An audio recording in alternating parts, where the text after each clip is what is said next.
Back on for the next act of the stage, Jake Garrett, everybody!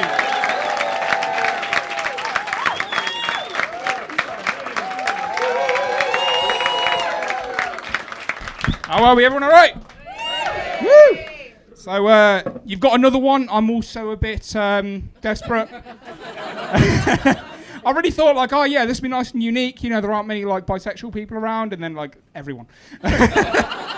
But no, I have actually used the chat up line once. I said to somebody, look, I think you're attractive. You think I'm attractive. Let's go somewhere private and figure out where things go. It didn't work. I was asked to leave the nursery.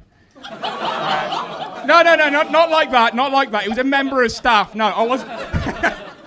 I wasn't there. Like, you know the little toys where you got to like put the shapes in the right hole. I wasn't like, oh, what do you put in this hole? No, it was a member of staff. Year 11 work experience, but you know. No, but for my work, so I work in a factory, which means I'm mainly surrounded by like straight white middle-aged men. And I'm very much like the only member of the LGBT community they've ever met. I know there's more letters to that, but honestly, I'm a bit stupid and can't remember them all. So I actually just condense it so I identify as part of the BLT community. Doesn't just mean I really like sandwiches, no. For me, it's bisexuals love takeaway. Honestly, it's one of the main reasons I've started doing stand-up, just because like I can then justify getting a takeaway on the way home. But no, the guys at work, they ask me a lot of different questions and stuff, and I'm like, yeah, that's absolutely fine. Ask away. I'll give you an answer. One of the main ones I get, the lads will be like, so, Jake, you're into men? What do you think? Do you think I'm hot? Would you fuck me? Right. There isn't a correct answer to that question. Because if I say no, they get really upset, and they're like, well, why? What's wrong with me? And I'm like, lads, come on. The mirrors in the bathroom are big enough. Like, just go and have a look.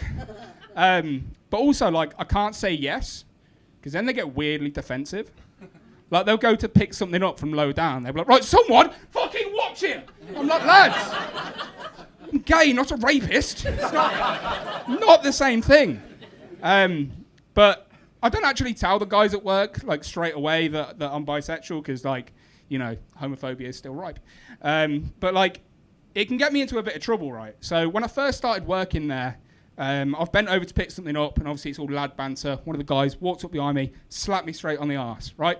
Lad banter there, haha, yeah, banter. And I'm just like, haha, yeah, boner. Literally, I had to like call my manager over, like, oh, can you just like cover me for 10 minutes? I need to like nip into the bathroom and sort some shit out. But once I come out to them all and stuff, I started having a lot of like joking banter with them, and it's all fine, you know, flirting and stuff like that. But I was fully under the impression this was pure banter, right?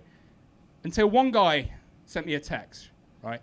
He sent me this message at 6:10 on a Wednesday afternoon, which is a weird time to message anybody that you refer to as somebody from work rather than a mate from work.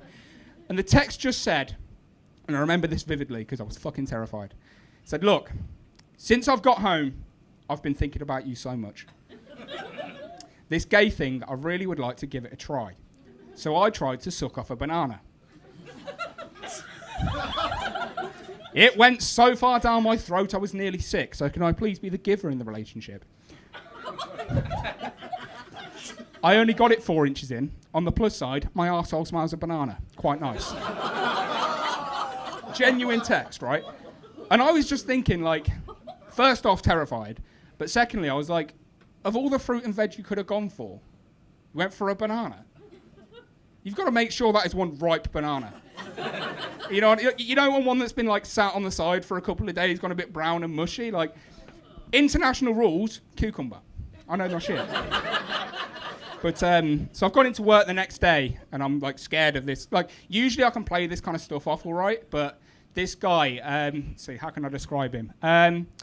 Apex predator.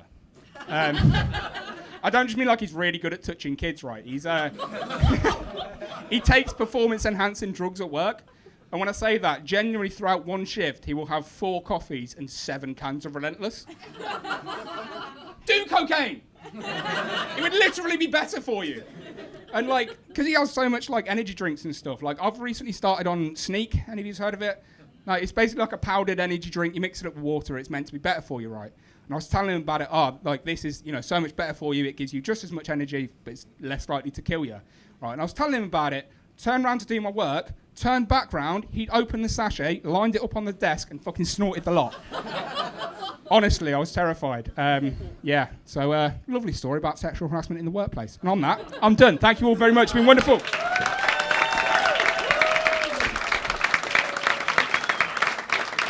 Jake Garrett, everyone.